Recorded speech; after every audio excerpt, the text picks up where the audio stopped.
During the prosthetic mouth preparation हम लोगों को गाइड प्लेन्स को भी प्रिपेयर करना पड़ता है। और गाइड प्लेन्स क्या होते हैं? गाइड प्लेन्स पैरेलल सर्फेसेज होती हैं जो रिमेनिंग नेचुरल टीथ पे हमारी जो हमारे अबटमेंट्स वगैरह होते हैं उन पे हम लोग क्रिएट करते हैं, ताकि जो हमारा डेंचर है उसकी जो फ्रिक्शनल रिटेंशन है वो अच्छी आए, वो अच्छे से रिटेन हो, बार बार डिसलॉज ना हो, अपनी जगह से उठे ना। ये हम लोग सिलेक्टिव ग्राइंडिंग करते हैं टीथ की, जिस एरिया के ऊपर हम लोगों ने उसको क्रिएट करना गाइड पेन को, सिर्फ उस एरिया को हम लोग थोड़ा सा ग्राइंड करते हैं कार्वर वगैरह की मदद से। और by appropriate shaping of the wax pattern, या हम लोग वैक्स पैटर्न को ही थोड़ा सा शेप इस तरह देते हैं ऑफ द अबटमेंट क्राउन्स। तो जो हमारे पास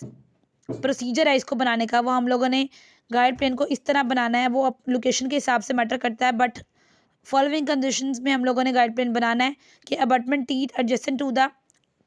टूथ सपोर्टेड सेगमेंट्स, के जो अबटमेंट टीथ है वो हमारा बिल्कुल यानी टूथ सपोर्टेड सेगमेंट्स के बिल्कुल साथ है। अबटमेंट टीथ जो है वो डिस्टल एक्सटेंशन ईडेंचुलस एरिया के बिल्कुल साथ है, या हमारी अबटमेंट टीथ की लिंगुअल सर्फेसिस के ऊपर, या हमारे एंटीरियर अबटमेंट्स के केसेस में।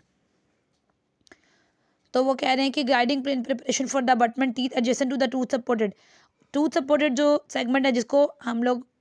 ये कहेंगे कि गाइड प्लेन को सपोर्ट करने के लिए हमारे पास अबटमेंट टूथ के जैसे में भी टूथ सपोर्टेड सेगमेंट्स मौजूद हैं। हम लोगों ने इसकी सर्वेइंग करनी है, डायग्नोस्टिक कास्ट की, हैंड पीस लेना जिसमें डायमंड का सिलेंड्रिकल पॉइंट होगा, और उसको हम लोगों ने अबटमेंट टूथ के ऊपर रखना है प्राइमरी कास्ट में, और यही रिलेशन हम लोग उसका माउथ में भी कैरी करेंगे। फिर हम लोगों ने एक माइल्ड स्वीपिंग स्ट्रोक यानी आहिस्ता आहिस्ता से उसको चलाना है। As you can see in this picture, ये हमारा हैंड पीस है और उसको हम लोगों ने आहिस्ता आहिस्ता से चलाना है। एक स्वीपिंग स्ट्रोक, एक थोड़ा सा उसको प्लेन कर रहा है। तो हमारा जो स्वीपिंग स्ट्रोक है वो हमारा बक्कल लाइन एंगल से स्टार्ट होकर हमारी लिंगुअल लाइन एंगल पे जाएगा, यानी बक्कल साइड से हम लोगों ने मूव करते हुए लिंगुअल साइड पे चले जाना है। और जो प्रिपरेशन है उसकी जो हाइट है वो 2 to 4 मिलीमीटर ओक्लूजो जिंजिवली होनी चाहिए। प्रिपरेशन फ्लैट होनी चाहिए, और उसका जो काउंटर है वो हमारी प्रॉक्सिमल सरफेस के काउंटर को फॉलो करता हुआ आना चाहिए। उसके बाद जो प्रिपरेशन है, it should be finished and polished. तो हमारे पास जो डिस्टल एक्सटेंशन केस होगा, डिस्टल एक्सटेंशन के केस में हमारे पास चूँकि डिस्टल साइड पे कोई भी टूथ नहीं होगा, जस्ट रिज होगी, तो वहाँ पे हमारा जो हमारे पास जो ओक्लूजल जिंजिवल डेप्थ है वो हमारे पास 1.5 से 2 मिलीमीटर होगी, जो कि हमें परमिट करेगी कि अगर हमें किसी तरह की रोटेशन चाहिए अराउंड द रेस्ट।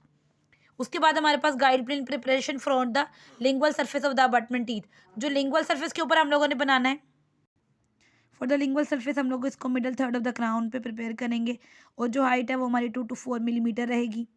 और जो हमारे प्लेन्स हैं वो हमारे पास मैक्सिमम रेजिस्टेंस प्रोवाइड करेंगे किसी भी तरह की मूवमेंट या मोस्टली लेटरल के अगेंस्ट, और ये फिर हमें हमारे डेंचर को स्टेबल रखेंगे। और जो गाइड प्लेन हम लोगों ने एंटीरियर अबटमेंट्स के लिए बनाए हैं वो हमारे पास